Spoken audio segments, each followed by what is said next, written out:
Welcome to Blizzard Fire. We hope this video helps fire up your solution. In this video, I will show how to make pudding shots.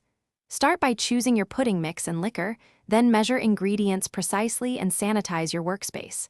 Combine dry mix with milk or cream, whisk until smooth, then fold in your chosen liquor. Pour into cups and chill until set. Garnish before serving and always note alcohol content per serving for safe consumption. Choose high-quality ingredients for better taste and texture. Measure milk and liquor accurately. For richer shots, use cream instead of milk. Whisk the pudding mix into the cold liquid until fully dissolved to avoid lumps.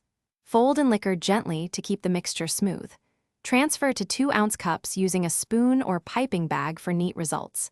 Chill until firm and add garnish right before serving. Begin by whisking the pudding mix into the cold milk until the mixture thickens and is lump-free.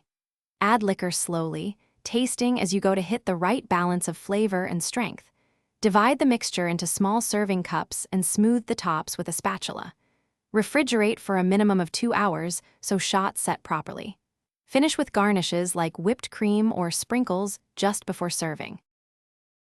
Thanks for watching. If you found this helpful, don't forget to like and subscribe.